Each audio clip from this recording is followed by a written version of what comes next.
El maestro José Briceño ha recibido de parte de Dios un llamado según lo establecido en Efesios 4:11 al estudio y la disertación del texto sagrado. Por más de 4 décadas le ha dedicado su vida ininterrumpidamente a la investigación y la enseñanza bíblica. Prepárate para escuchar un nuevo mensaje en forma exegética, polifacética y sistemática del texto sagrado, por el doctor José Briceño, maestro de la palabra de Dios, en su programa Palabra de Iluminación. Bendiciones. De nuevo el maestro José Briceño en la escena, haciendo el trabajo que el Eterno, el gran yo soy, el Teantropos, el Dios hombre, Jesús de Nazaret, mi hermano mayor, y el Espíritu Eterno me encomendaron a hacer, que exponer las verdades del reino eterno, la verdad verdadera, la verdad absoluta, eso que está plasmado en el texto sagrado, verdad que tiene que ver con el pensamiento de Dios, parte del pensamiento de Dios, el pensamiento de las tinieblas, cómo piensa Satanás, los demonios, los súbditos, y también parte del pensamiento de los hombres, cómo pensaron y opinaron en su obstinación, en su forma de ellos a creer y pensar. Maestro Briceño del estado de Texas, la hermosa ciudad de Dallas, transmite para un mundo, pasando fronteras, haciendo el trabajo, ya lo dije, que el Eterno me ha encomendado. En esta ocasión doy gracias al Señor, porque esta es una transmisión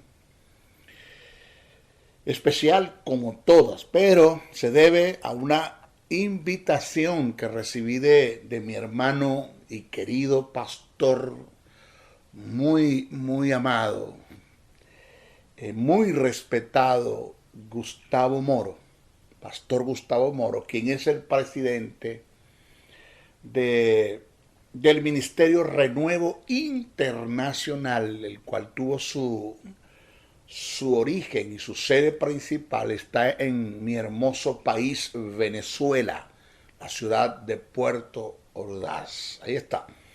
Ministerio Renuevo, el cual preside nuestro hermano querido pastor Gustavo Moro, el cual me hiciera una invitación para participar en las primicias del 2023 en esta gran conferencia bajo un eslogan que se expone de esta forma: confirmando los hermanos, por ende, según el pasaje que me dieron, en la fe. Confirmando los hermanos en la fe. Hay un texto, un pasaje, el cual me dieron 2 textos de ese pasaje para hacer un fundamento doctrinal, bíblicamente hablando, de esta conferencia.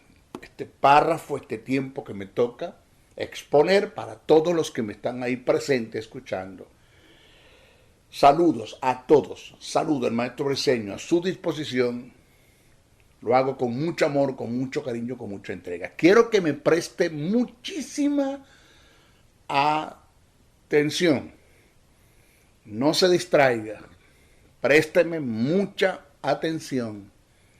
No se me distraiga, porque como maestro, en el tiempo que tengo en el ejercicio de estudiar las Escrituras, 40 años estudiando las Escrituras, 40 años. En el tiempo que tengo como maestro en el ejercicio del ministerio, desde que fui ordenado, 5 de febrero de 1991, fui ordenado al ministerio. Esto hace 32 años. En ese tiempo, el maestro Briceño ha estado claro del llamado, el propósito de este llamado y la responsabilidad que conlleva este llamado de la enseñanza bíblica. Por lo tanto, cada vez que me dan esta oportunidad o me presento para expresar las liturgias, la verdad en relación a las verdades del reino eterno, lo veo como una gran oportunidad, el cual no debo perder mi tiempo, no debo perder el tiempo, ni hacerle perder el tiempo a los que me están escuchando. Por eso quiero que usted me preste mucha atención, porque estoy claro en el asunto. Tengo un panorama muy grande, muy amplio, una visión muy grande y una misión muy grande. Un objetivo, un propósito que tiene que ver con la visión y una misión que tiene que ver con las directrices que el Espíritu Santo de Dios me ha dado, en el cual me voy a desenvolver para alcanzar la visión. Estoy claro en el asunto. Présteme mucha atención. El pasaje es Hechos capítulo 16, específicamente verso 4 y 5. De allí vamos a hacer el desarrollo, la exposición. Voy a hacer algunas explicaciones, verdades de reino, verdades que son matademonios. Que si usted le presta atención a esto, usted se siente en el espejo de su realidad y medita en lo que le voy a presentar. Y usted dice, mira, espérate, que hay razones, verdades que no debemos evadir, esquivar, dejar de meditar en ellas y cumplirlas, caminar en ellas. No ser como caer en el terreno de lo que dice Santiago, el apóstol, cuando escribe que no seamos oidores olvidadizos y que somos semejantes a aquellos que nos miramos en un espejo y después olvidamos nuestro rostro. Eso no es el trabajo. Lo mío no es arar en el mar. Lo mío es sembrar una semilla para que germine y dé frutos. Preste atención. Hechos capítulo 16, versos 4 y 5 dice así. Cito. Dice, y al pasar, aquí está hablando de una misión que se le dio voy a explicártelo. Porque dice, y al pasar por las ciudades, les entregaban las ordenanzas. ¿De qué ordenanzas se está hablando acá? Que habían acordado los apóstoles. ¿De a qué apóstol se está refiriendo? Y los ancianos. ¿De qué anciano está hablando? Que estaban en Jerusalén. ¿Dónde esto se dio? Ya lo vamos a explicar. Para que las guardasen, viviesen, caminasen en ellas, fundamentaran su vida en estas ordenanzas. Entonces dice, así que las iglesias eran confirmadas en la fe. ¿Qué significa confirmar y qué significa el término fe allí? Dice, y aumentaban en números cada día. Esto está escrito en Hechos, capítulo 16, verso 4 al 5.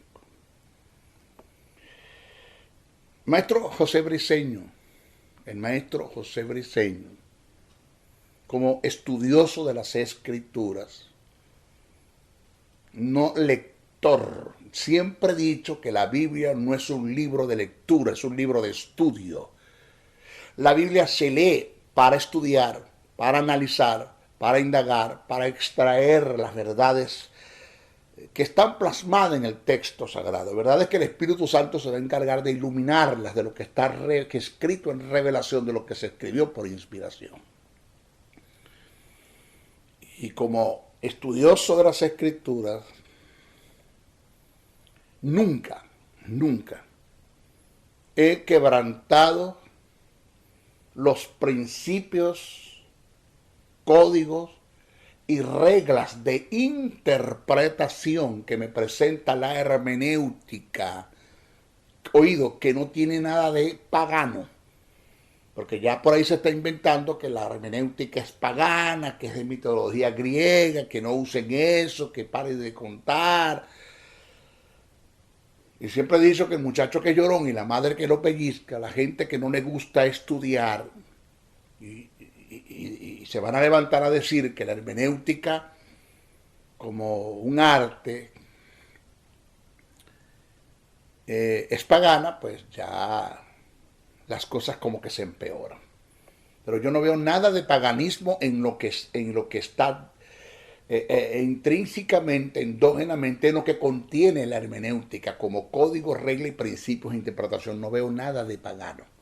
Que la hermenéutica procede del término Hermes, término hermenéutica, el término hermenéutica procede del término Hermes, y que Hermes era intérprete de los dioses Júpiter y Zeus. Aquí, ¿quién era el impío? El pagano es Hermes, no la hermenéutica como tal.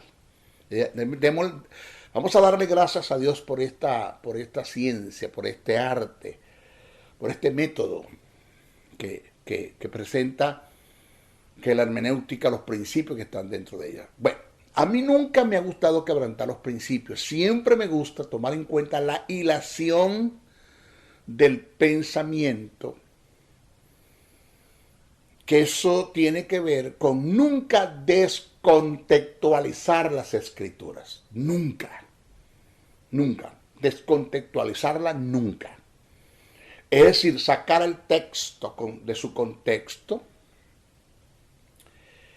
Nunca lo he hecho. Siempre respeto la hilación del pensamiento. Ahora, ¿de dónde? ¿Por qué usted dice eso, maestro? Porque es importante tomar en cuenta la hilación del pensamiento, del escrito, de lo que está escrito en el libro de los Hechos, de lo que Lucas escribió, que se encargó Lucas de escribirlo para enviárselo a Teófilo.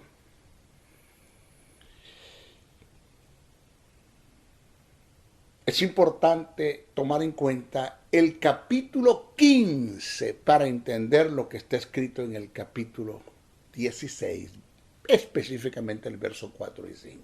Para entender quiénes eran los que pasaban por la ciudad, de quién está hablando, de qué ordenanza se está refiriendo acá, de qué apóstoles está hablando, y quiénes son los ancianos que están nombrados en el capítulo,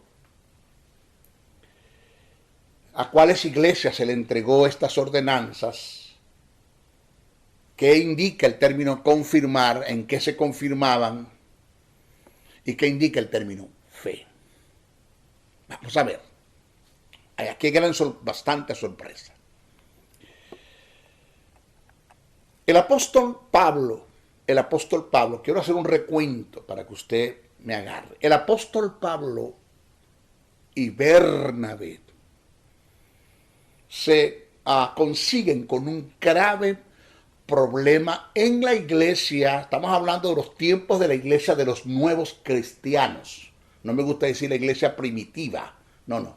La iglesia de los nuevos, de los primeros cristianos. Esa iglesia naciente. Pablo y Bernabé se consiguen con un problema muy grave. Y era que la iglesia que estaba compuesta de la comunidad judía, nacidos de nuevo, aceptaron el plan de salvación, entendieron que Jesús es el Mesías, el Hijo de Dios, el Cordero de Dios que quita el pecado del mundo. Ellos entendieron ese mensaje, abrazaron el mensaje de la fe. La comunidad judía, pues ellos querían imponer o llevar a que la iglesia, que estaba compuesta de gentiles, fundada por el apóstol Pablo y Bernabé en su primer viaje misionero,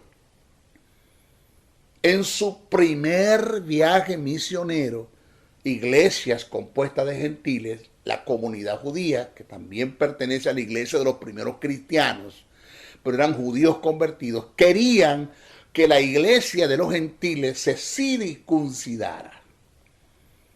Querían que ellos hicieran acto de proselitismo.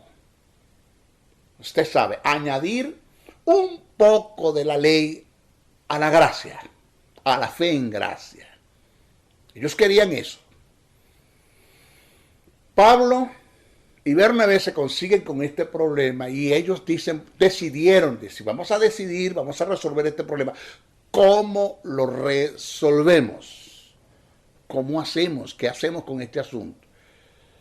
Me imagino a Pablo y a Bernabé se miran de frente y dicen, vamos a hacer algo, vamos a acudir a los apóstoles que estaban en Jerusalén y al grupo de ancianos que estaban allí. Oído, que para ese entonces, estamos hablando de algo circunstancial, no trascendental, algo circunstancial que por ende se estaba dando en el tiempo de la iglesia de los nuevos cristianos. De eso es lo que está tratando el pasaje, ¿no? Usted no puede salirse de allí. Usted no puede salirse de allí, no debemos salirnos de allí, de que podemos, porque muchos lo han hecho, pero el maestro Briceño disciplinado en este asunto y no lo hago.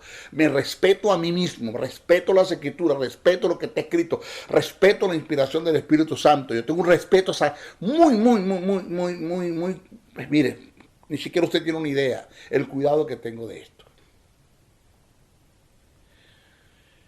Escuche.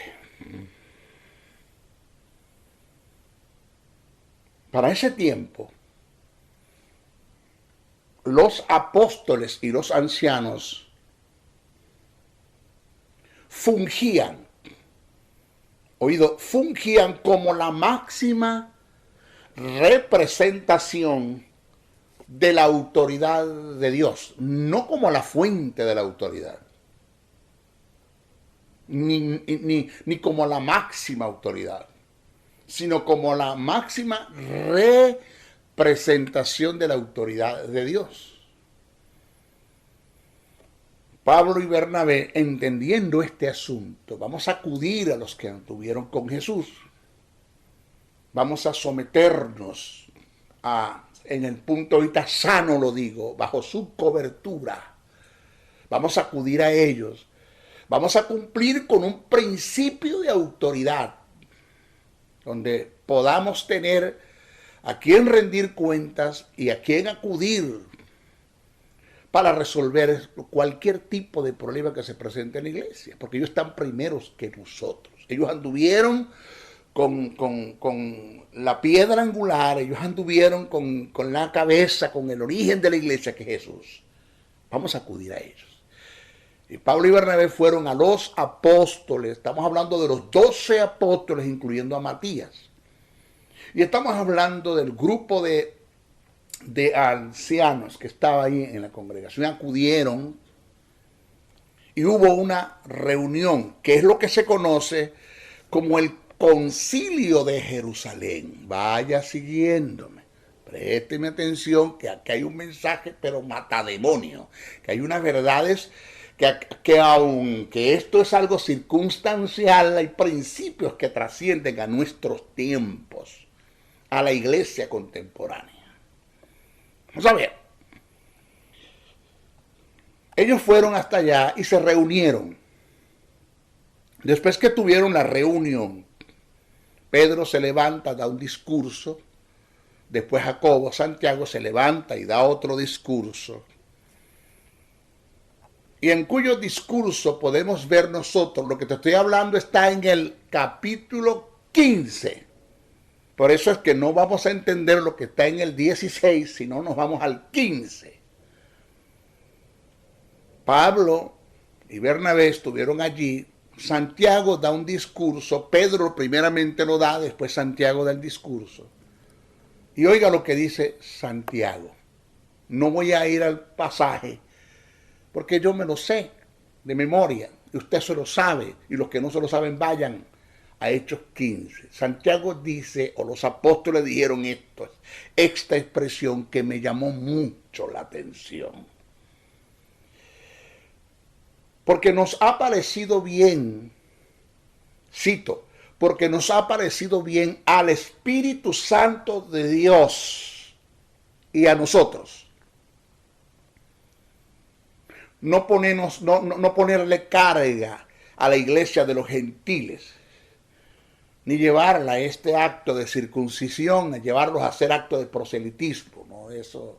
El Espíritu Santo dijo que no es así, que con la iglesia de los gentiles no se va a hacer así. Y el Espíritu Santo nos decretó, nos dio ciertas ordenanzas, el cual quedaron decretadas como mandamiento, como fundamento doctrinal oído para la iglesia de los primeros cristianos. En este tiempo no tenemos ese problema. Aunque en el mandamiento hay cosas que también nosotros debemos someternos, como abstenernos de todo tipo de fornicación. Tiene que ver con inmoralidad sexual. Pero vamos para allá, vamos para allá. Entonces dice, nos ha parecido bien a nosotros y al Espíritu Santo de Dios. Oído. Nunca se le olvide esta verdad, que los apóstoles fungían como la máxima representación de la autoridad de Dios.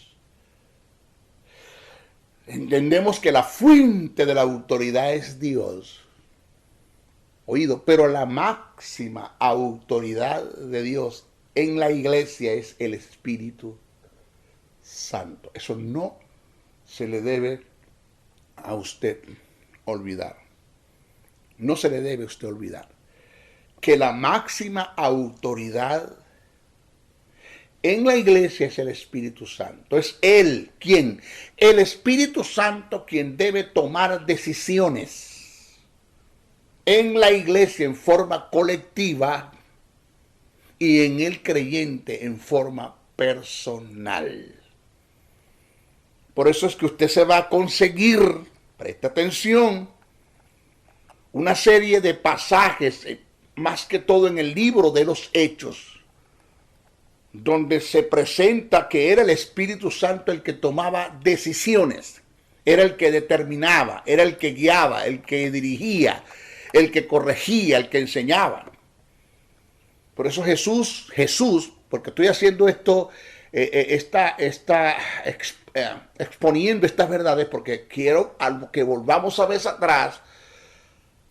Usted va a decir, wow, ahora sí, tomo el mensaje, entiendo lo que está escrito en Hechos 16, 4, 5.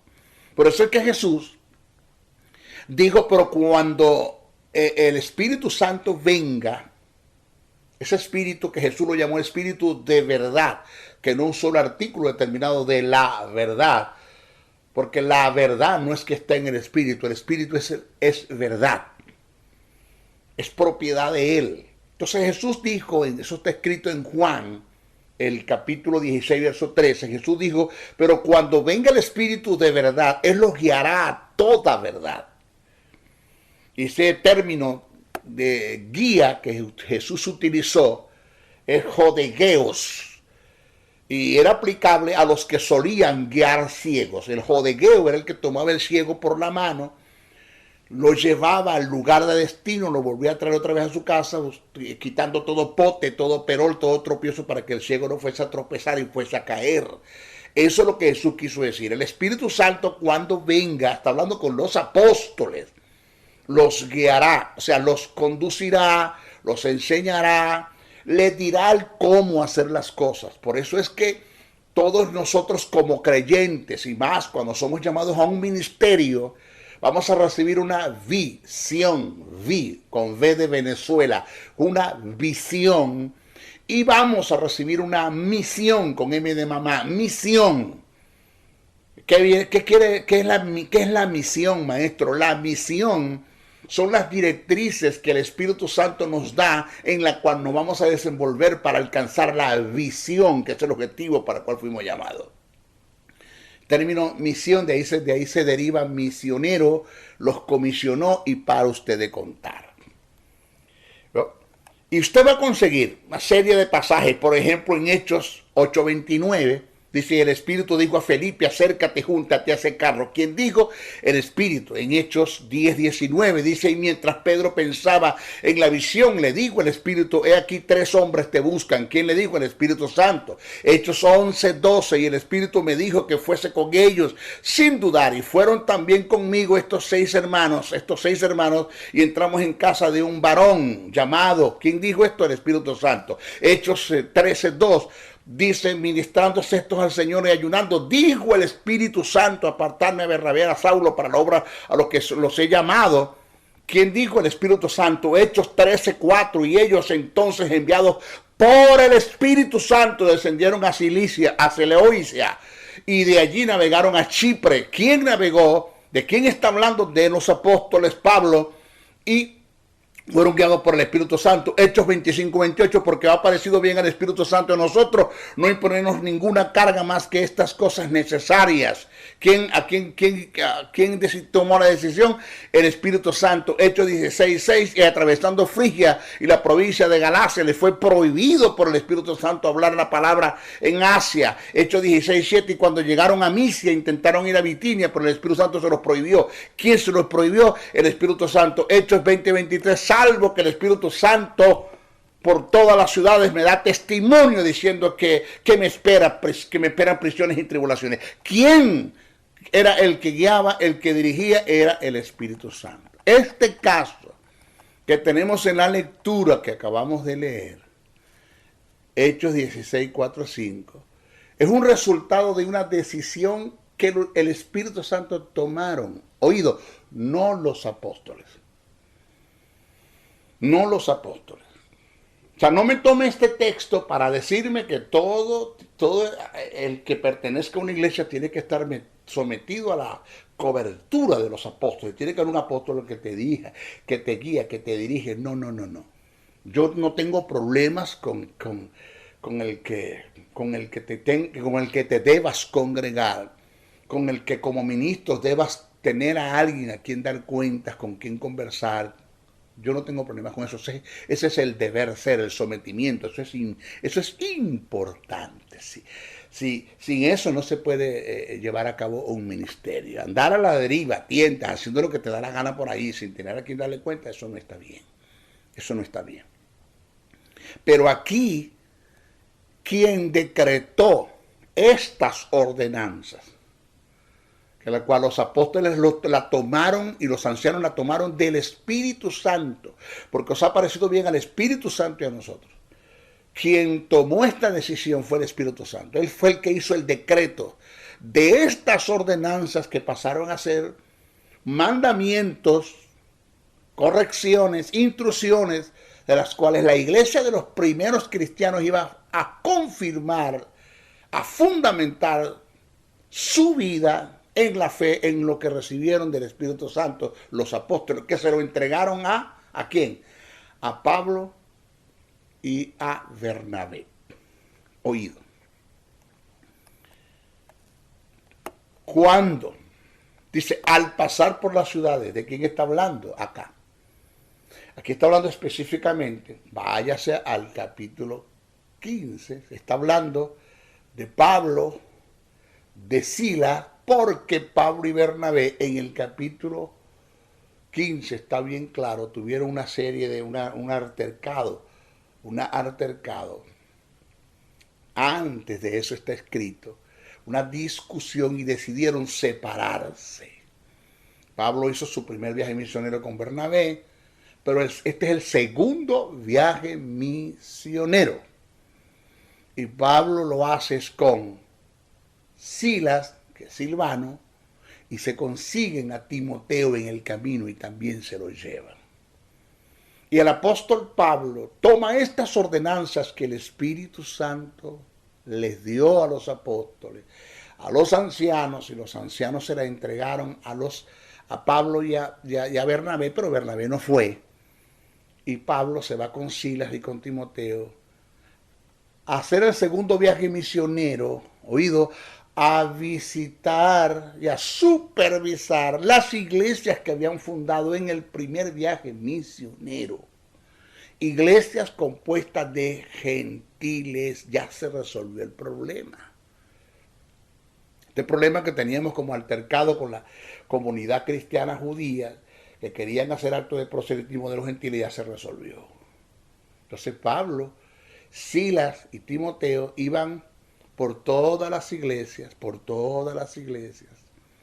que ellos fundaron o que Pablo fundó en su primer viaje misionero y le entregaban las ordenanzas. De las ordenanzas que está hablando acá, está hablando de lo que el Espíritu Santo acordó, decidió, decretó para dárselas a las iglesias, resolver este problema para que hicieran su fundamento doctrinal.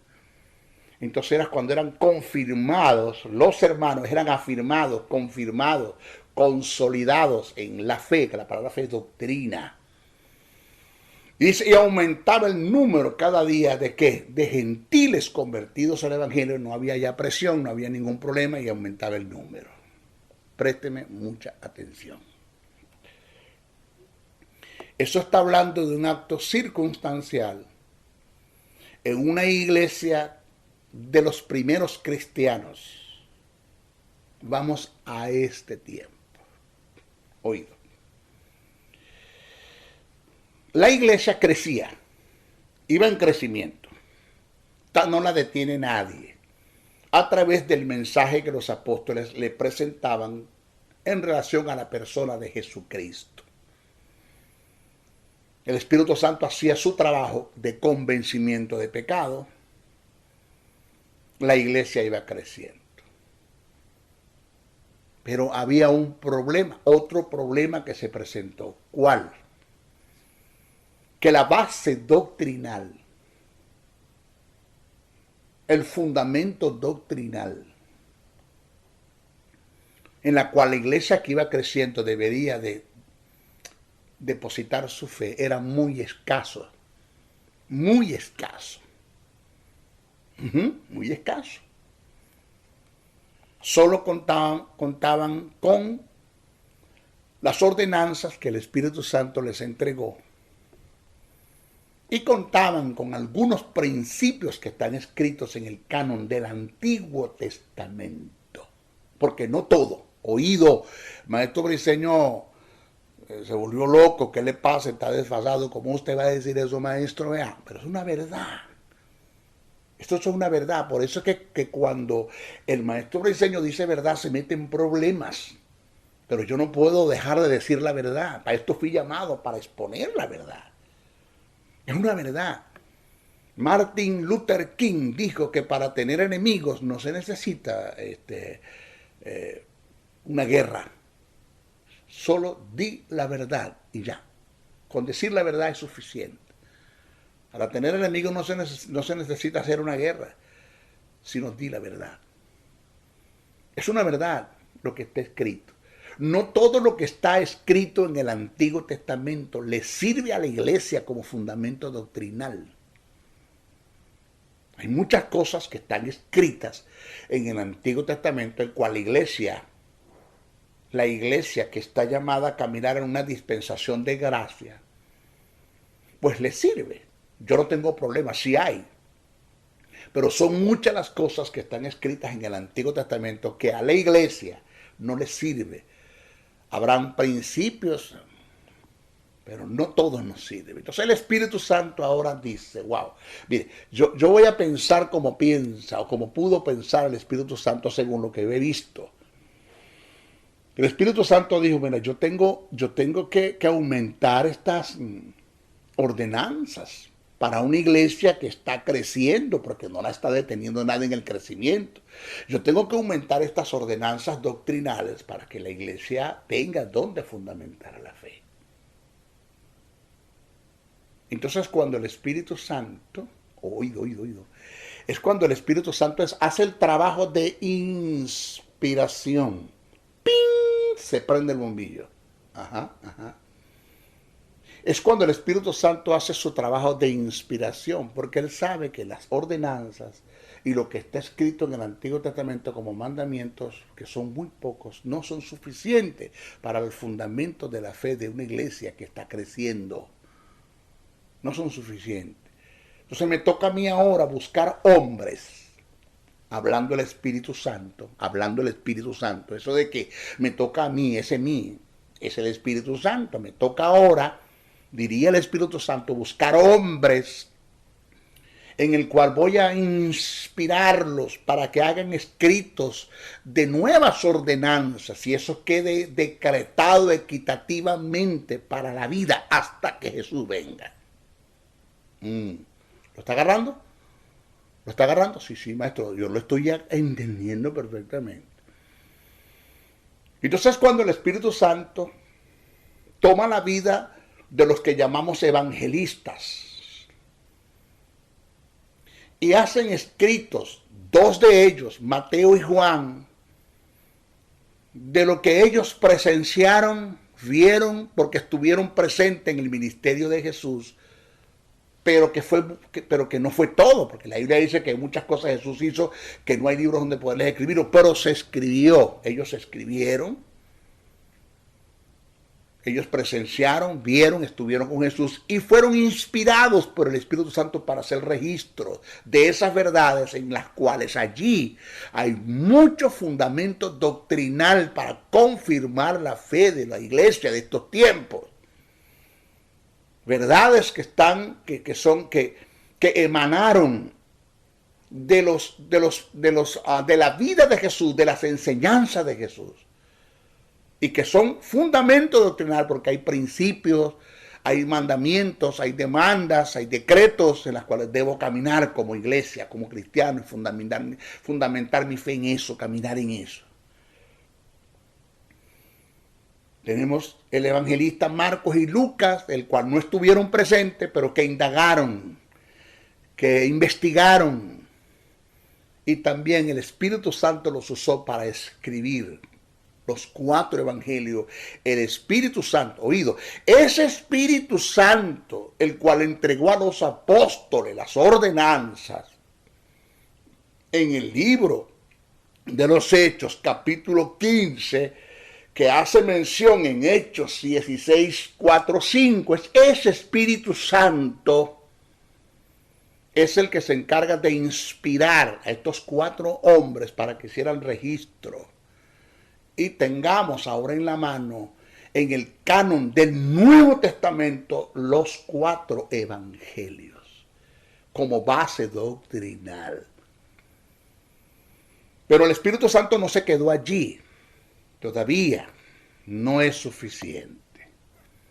Entonces el Espíritu Santo, nada más y nada menos, escoge un hombre llamado Saulo, Pablo de Tarso, de Cilicia, un judío.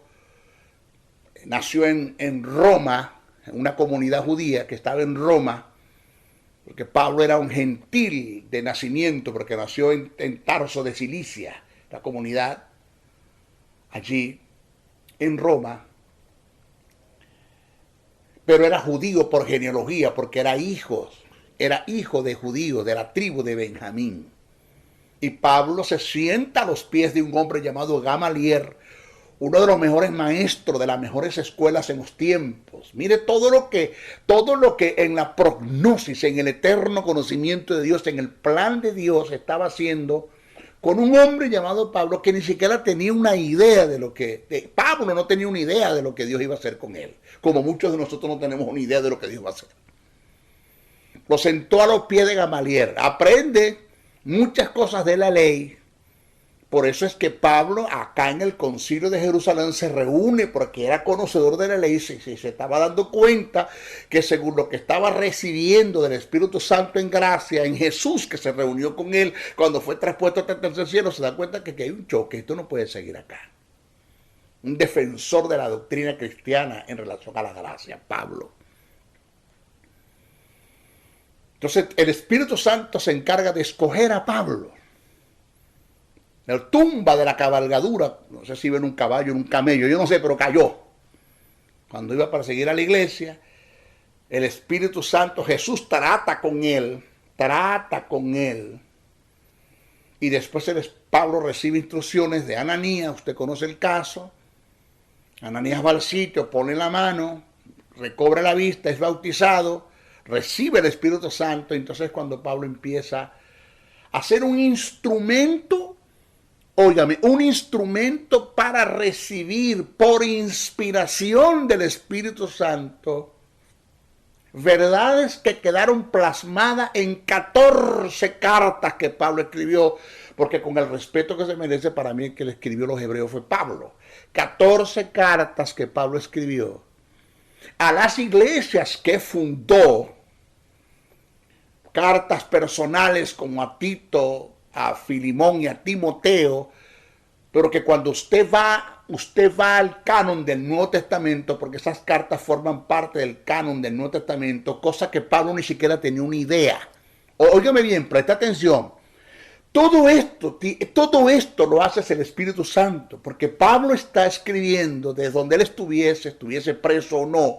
Pablo tomó la decisión de escribir verdades de reino, que indiscutiblemente las recibió de Jesús por el Espíritu, y escribió las cosas tal como se deberían hacer. Y las escribió a iglesias, a los colosenses, a los tesalonicenses, a los filipenses, a la iglesia que estaba en las Galacias, a los gálatas, a los romanos, a los corintios, y para ustedes contar, Pablo escribió a Tito, a Timoteo, a Filimón, verdades que estaban allí, pero que Pablo no tenía ni la menor idea que lo que estaba escribiendo iba a formar parte del canon del Nuevo Testamento. Pablo ni siquiera tenía una idea. Quien hizo el trabajo de la recopilación, de agarrar todos esos que el apóstol Pablo escribió y a juntarlos en un compendio, fue el trabajo del Espíritu Santo. El Espíritu Santo fue el que hizo el trabajo. Él siempre es el que va a hacer el trabajo. Es lo que yo quiero que usted entienda.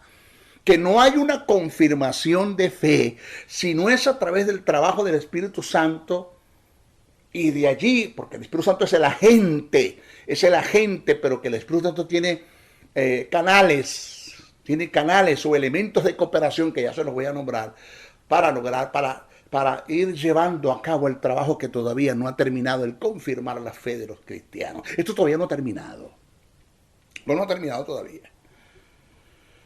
Entonces el Espíritu Santo toma a un Pablo y escribe 14 cartas. En las 14 cartas hay principios de reino, mata demonios, mandamientos, demandas, ordenanzas. ¡Wow! En las 14 cartas. Métase, estudie usted para que vea la carta de los romanos. Una cosa impresionante. Cuando yo leí la carta de los romanos y la estudié, yo dije, wow, qué verdades hay acá. Ahora mismo estoy estudiando la carta a los hebreos. Ahora mismo estoy haciendo un estudio de los hebreos, pasaje por pasaje, texto por texto, y me estoy consiguiendo con verdades. Yo decía, wow, yo tengo a veces que cerrar el libro o cerrar mis ojos y llorar de las verdades que están implícitas, escritas, decretadas por el Espíritu Santo en el canon del Nuevo Testamento, en los libros que el apóstol Pablo escribió. Porque de eso se encargó el Espíritu Santo.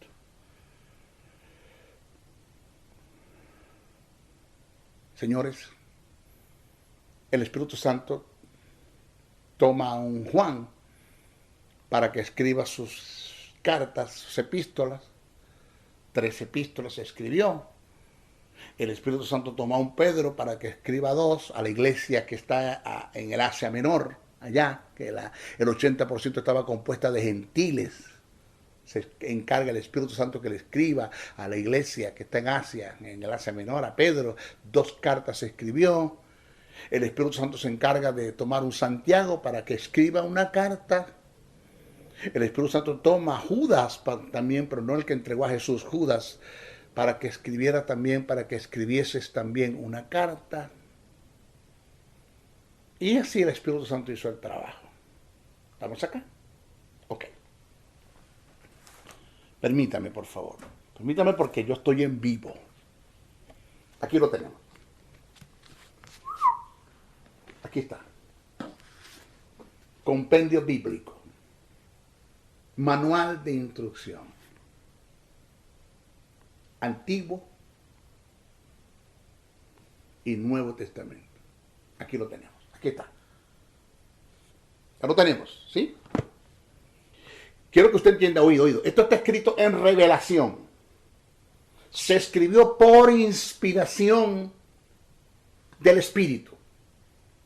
Está escrito en revelación, apocalipsis del griego, que se necesita que haya una iluminación de estas verdades del reino eterno que están acá. Esto es un manual de instrucción donde la iglesia contemporánea y la iglesia del futuro debe fundamentar su fe en lo que está aquí escrito. En las cartas que en los escritos que el Espíritu Santo inspiró a los hombres para que escribiesen y hiciesen registro. Ya le dije de qué hombres hablamos. Ya le dije a quién utilizó el Espíritu Santo. Aquí está. Cuando alguien sube al púlpito y dice, la iglesia necesita la palabra revelada. No. La iglesia necesita es una iluminación de lo que está escrito en revelación. Que la palabra iluminación es fotizo del griego, que significa el significado de la revelación. Ya está escrita la palabra en revelación. Aquí está. ¿Sigue haciendo el trabajo el Espíritu Santo? Sí. ¿Cómo? Ahora lo vamos a hacer. ¿Cómo lo va a hacer ahora? Oído. Constituye 5 ministerios.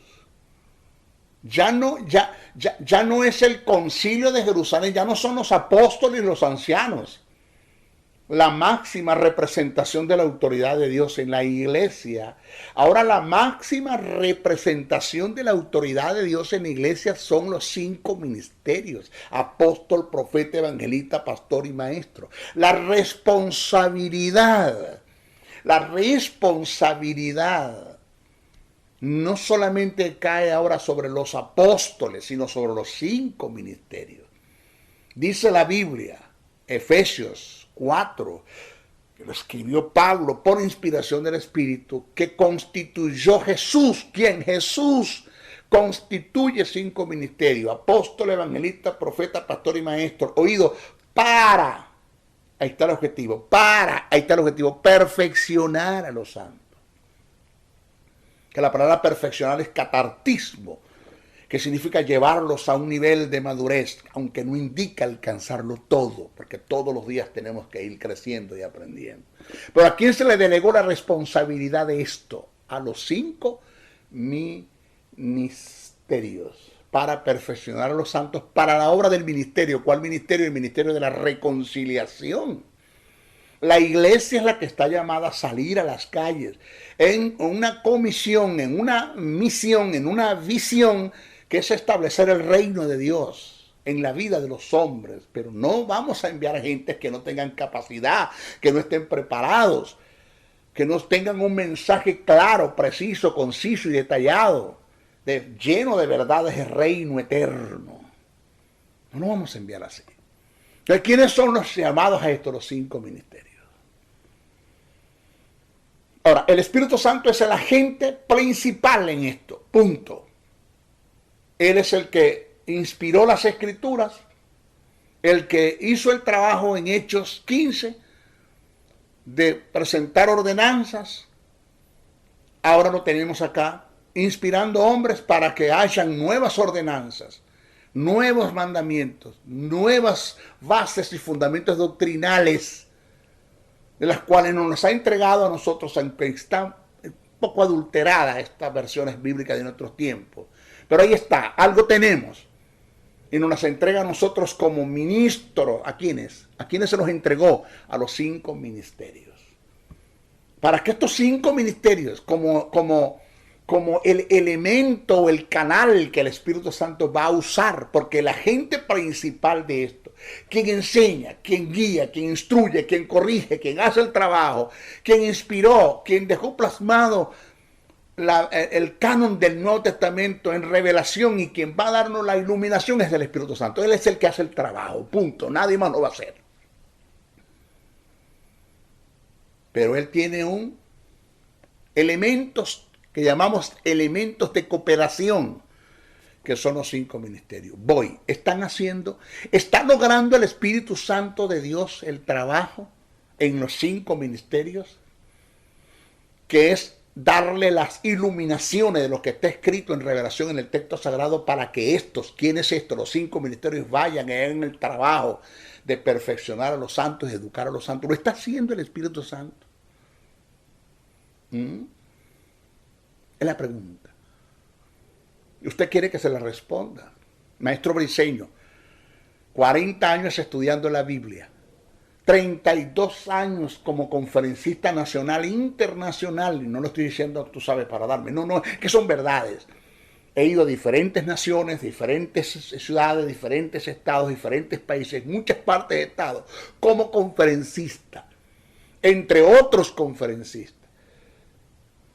Y cuando me siento a escuchar, que le doy gracias a Dios que me dejaron de último, la mayoría de las veces me dejaron de último, cuando comienzo a escuchar a todos los que exponen sus liturgias, sus mensajes, no todos, oídos, no todos, porque sí tenemos buenos, sí tenemos gente que está haciendo el trabajo, pero la mayoría de los que he escuchado, un mensaje totalmente descontextualizado, desfasado de las verdades del reino eterno, desfasado del pensamiento de Dios, un mensaje lleno de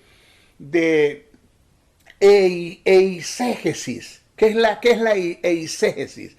Es cuando tú le das tu propia interpretación a la Biblia y lo que están exponiendo es lo que ellos creen que la Biblia dice. Es la interpretación muy propia.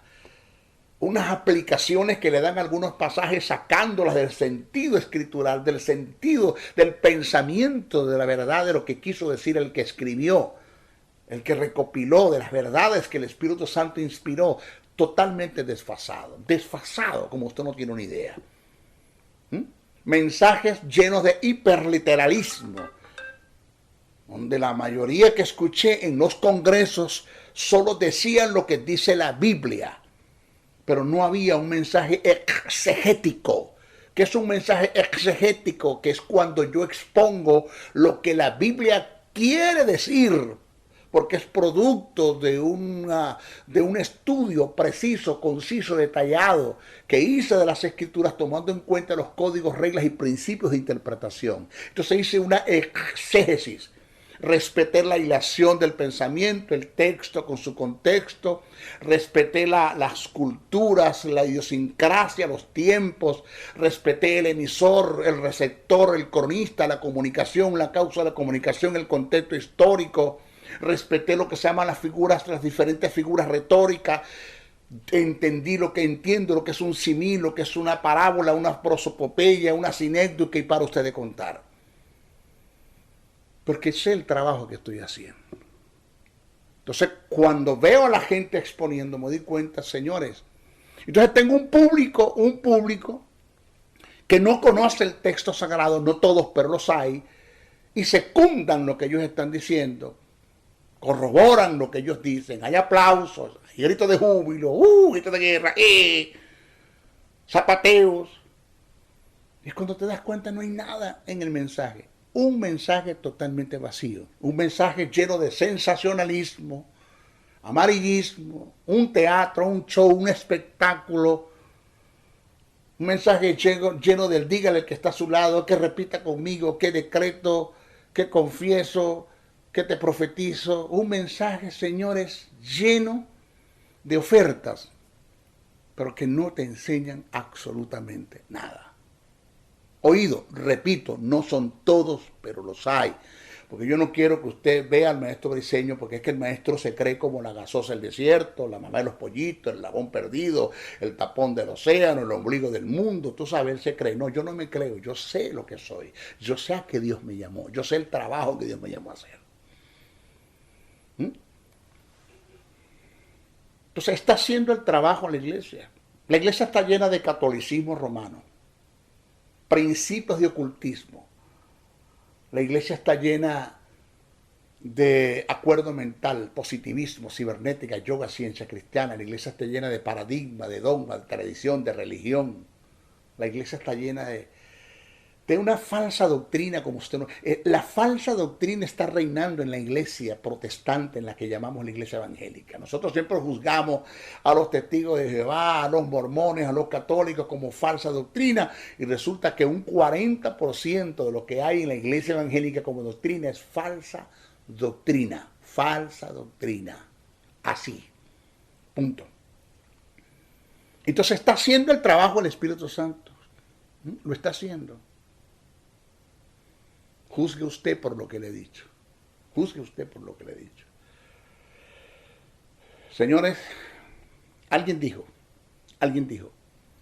que entregarle el púlpito a una persona para que exponga sus supuestas liturgias sin tener conocimiento de las verdades del reino eterno, sin tener conocimiento, tener una iluminación precisa, concisa, acertada, detallada, de lo que está escrito en el texto sagrado, en revelación que se escribió por inspiración, que lo hizo el trabajo del Espíritu Santo, a través de los hombres que ya usted le nombré. Una persona que no conozca el texto sagrado y se sube a un púlpito a presentar su liturgia, señores, eso es como entregarle un quirófano a un carnicero. ¿Qué va a hacer un carnicero en un quirófano? A deshuesar, a despedazar, a destruir, a machetear, a acabar, a arrasar. Eso es lo que va a hacer. Eso es lo que están haciendo nuestros predicadores. No todos, pero los hay. La mayoría es lo que están haciendo. Un mensaje totalmente desfasado, descontextualizado, lleno de sensacionalismo, amarillismo, teatro, un show, un espectáculo. Muchos en el mensaje, mucho catolicismo romano, principios de ocultismo, mucha filosofía, dogma, religión, tradición, y para usted de contar. ¿Cómo puede el Espíritu Santo confirmar la fe? ¿Cómo puede el Espíritu Santo hacer que una iglesia camine para ser honrada por el Espíritu? Porque este es el otro paso. Este es el otro paso. Porque el objetivo principal del Espíritu Santo es manifestar su poder ante un mundo que tanto lo necesita. El mensaje que el apóstol Pablo y los apóstoles predicaron y Jesús predicó fue respaldado y sustentado por el poder del Espíritu Santo. Jesús dijo, yo no vine a ustedes con palabras, Jesús dijo, si no creen por lo que digo, creerán por lo que hago. Bajaban los enfermos y eran sanados. Pablo dijo, yo no vine a ustedes con palabras persuasivas, con vana sabiduría, sino vine con la demostración, con el poder del Espíritu Santo. Alguien dijo que el Evangelio, sin la manifestación del poder del Espíritu Santo, es una religión más. Así de sencillo, así.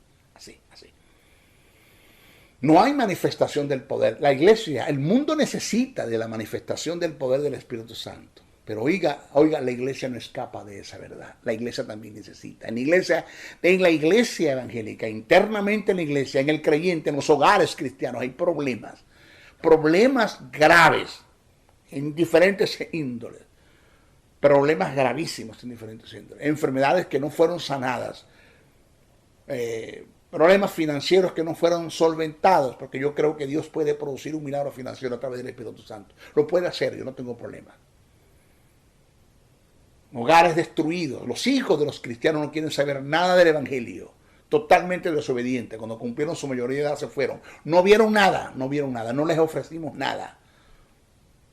Hogares cristianos divorciándose. 2 hijos de Dios, con justicia, con vida, con el Espíritu Santo, regenerados, hijos de Dios, y se divorcian. ¿Dónde está el Espíritu Santo en esto? Se divorciaron, tomaron decisiones y se fueron. Así de sencillo. Se destruyó el hogar, se acabó todo. Y eso está pasando aún en ministros que se divorciaron, hubo problemas y se fueron, se separaron, destruyeron. ¿Dónde está el Espíritu Santo en esto? ¿Dónde está la doctrina? ¿Dónde está la fe? ¿Dónde está el fundamento de la fe en esto? No hay. De la única forma que tú seas una persona de éxito, entendiendo que la vida de éxito no tiene nada que ver con la ausencia de problemas, de pruebas, de dificultades, de tentaciones, de posibles enfermedades, de posibles desajustes financieros. Esa no es la vida de éxito. La vida de éxito es cuando sobre todas esas cosas, en la fe que deposito en una palabra que Dios me dio, en el hago del texto sagrado el fundamento doctrinal. Yo creo en esta verdad que está escrita allí. El Espíritu Santo se manifiesta, opera en poder y resuelve y solventa todos esos problemas y paso al otro lado. Esa es la vida de éxito. La vida de éxito es esa. Cuando soy un triunfador, cuando libro una batalla, cuando libro una lucha y logro pasar al otro lado. Esa es la vida de éxito. Entonces, señores, ¿qué quiero decir con esto? Que el Espíritu Santo, el trabajo que comenzó en la iglesia naciente, en la iglesia de los primeros cristianos, entregándoles ordenanzas, demandas, mandamientos, fue el encargado de usar a los hombres, que ya te los nombré, un Pablo, un Pedro, un Juan, un Santiago, un Mateo, un Lucas, un Marcos, para dejar plasmado un compendio, el canon del Nuevo Testamento, el cual es riquísimo en demandas y en mandamientos, para que la iglesia de estos tiempos y de la que viene fundamente su fe en ella y podamos tener un Espíritu Santo manifestando su poder ante un mundo que tanto lo necesita. ¿Usted se imagina? Una iglesia caminando en estos principios de reino, pero que son los 5 ministerios los encargados de estudiar, de indagar las Escrituras, para que se nos sea iluminado lo que está escrito en Revelación para enseñar a los santos. ¿Usted se imagina una iglesia educada, equipada, perfeccionada, tirada a la calle? Con estos principios, ¿quién detiene el poder del Espíritu Santo manifestado? Nadie. ¿Se confirma la fe? Claro que se va a confirmar. ¿Es confirmado lo que ellos predican? Sí, el Espíritu Santo lo quiere confirmar, lo quiere hacer, pero no lo puede hacer. Y termino con esto. Lo duro del caso es que somos los 5 ministerios los llamados a estos. Y aquí hay problemas graves. No sé si usted se acuerda cuando Oseas 4:6 dice: mi pueblo fue destruido porque le faltó conocimiento. Isaías 5:13 dice: mi pueblo fue llevado cautivo porque le faltó conocimiento. No sé si usted sabía que ahí está hablando Dios. ¿Con quién? Con los sacerdotes de sus tiempos. Dice: mi pueblo fue destruido y llevado cautivo porque le faltó conocimiento, porque ustedes, a quien yo les delegué la responsabilidad de instruir al pueblo y entregarle el conocimiento, le negaron el conocimiento al pueblo. Por tanto, yo los desecho el sacerdocio, dice el texto. Así, los desecho. Y fueron desechados. ¿Qué te dice a ti y qué me dice a mí que no vamos a ser desechados y que no podemos ser desechados por Dios para el ejercicio del ministerio? Porque no estamos haciendo el trabajo que nos corresponde. Así. Así que, mis hijos, ahí les entrego este mensaje. Les dejo esto, que de la única forma que se pueda confirmar la fe en los hermanos, o los hermanos sean confirmados en la fe, y de la única forma que el Espíritu Santo pueda confirmar la fe que nosotros predicamos en la manifestación del poder, de su poder, es que la iglesia tenga su fundamento en verdades de reino, que camine en estas verdades de reino eterno. Pero la única forma es que la iglesia conozca esto, es que los ministerios hagan el trabajo. Vayan, enseñen a los santos, perfeccionar a los santos, pero la única forma que los ministerios hagan el trabajo es que nuestros ministerios de estos tiempos, apóstol, profeta, evangelista, pastor y maestro, sean amantes del estudio de las Escrituras.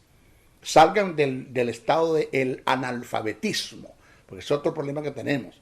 La mayoría de nuestros ministerios, no son todos, pero los hay, son analfabetas. ¿Qué quiere decir ustedes con eso, maestro? No quiere decir que no saben leer. No estamos hablando de un analfabeta porque no sabe leer en el sentido común y acostumbrado. Estamos hablando de un analfabeta porque no sabe estudiar las Escrituras. No saben estudiar las Escrituras. Son unos analfabetas. Y eso es lo que tiene un mundo, a una iglesia metida en el oscurantismo, y tenemos a una iglesia sumergida en la ignorancia, en la falta de conocimiento. Cuenta le vamos a dar a Dios por eso. Cuenta le vamos a dar a Dios por eso. ¿Ok? Nos urge ese trabajo. Yo estoy claro en el asunto, es el trabajo que estoy haciendo. Se despide el maestro José Briceño, gracias al pastor Gustavo Moro, como el que funge presidente de esta hermosa organización, el cual está en sus redes, sus sedes principales están en Venezuela, Ciudad Guayana, Puerto Ordaz, Ministerio Renuevo Internacional. Gracias al pastor Gustavo Moro por esta invitación que me hicieron. Gracias por ese gran equipo que tiene detrás de este trabajo que el pastor Gustavo Moro está haciendo en gran manera. Y todos, me despido de todos los que me están viendo, de los coordinadores en diferentes partes del mundo que me están viendo, me despido. El maestro José Briceño, hasta nuestra próxima oportunidad. Bendiciones, bendiciones, bendiciones. El Ministerio de la Enseñanza y la Evangelización, Jesús Soberano Señor, presenta Palabra de Iluminación con el Maestro de las Sagradas Escrituras, Dr. José Briceño.